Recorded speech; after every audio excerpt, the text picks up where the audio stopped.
Shillongda laiba Redlands Building Manipur Rasbari Tugairaga Anuba amuk sembana asengba building haiba yaroi Rasbari asigi nakalda ahangba mafam amada Rasbari asigi replica ama sarga thambadi yai hanagi asengba mafam asidi sabsana ngak senduna thamgadabani haina Coordinating Committee on Manipur Integrity Cocomi na phangdorklei Lamphelda laiba Cocomi gi office ta pangthokiba pawmi singa unaba amada lubasigi convener Khuraijama thobana hai Maning tamna leiramba Manipurna kona semlakpa India da nampuda tilhankibagi thogdok mafam asida thokibani India da tinkraba matungdagi Manipur gi lakliba puwari asigi wari singbul kya Rasbari asiga loina duna laklibani Masidana tana haurakliba tungi mirol singdasu Manipurna India da karabna tinki haibadu khanganabagi yamna maruiba masak maral amasu oiribani Kumzali singani kunithoi da langana Rasbari asigi asingma masak kaihandana semjengani haina laklaga khangogdana pungtoi toine thugai ki bahibasi yamna laibak thibani Manipur gi puwari gi tangkak ama muthana bohona bani maning tamlamba Manipur amani haibagi khudam oiriba amadi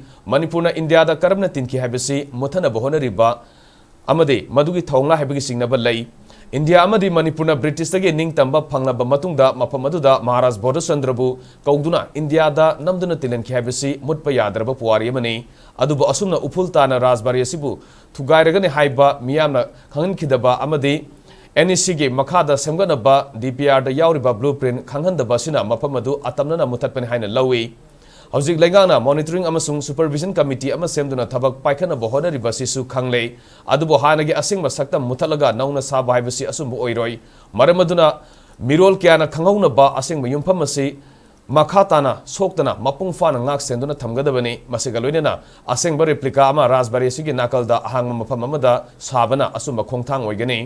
Wathok asigi matangda heritage experts sing, historians sing, civil society organizations sing amadi Maharaj Bodhachandra gi makha taba sarol surol maru oina Rasbari asiga sagonarakpa miyoi singa tanaduna asumba Wayel ama phangnaba honadriba Phaoba Rasbari semgot sagatpagi thabak punamak lepkadabani haiki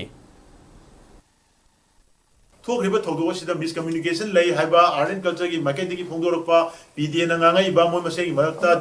inter departmental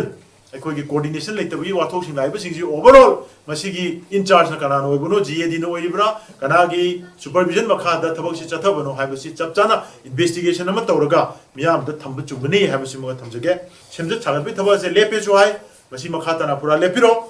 अदुगा सिगुम possessing असि अखोय मणिपुरगी थौ पुबिरिबा लेंगा पाइबिरिबा अमदि अखोगी official सिंगना लेबा असिगी मागी पुकै लंगै सिंग असे खंगना मसी हेक्ता खुद थाजनबा हेक्ता तौसनबा थबकसिंग असे मतुंगददी अमोना मसिगुमसि तौदनबा होना बियु हाइबा वाफमसि थमजबो loan कन्जनदगे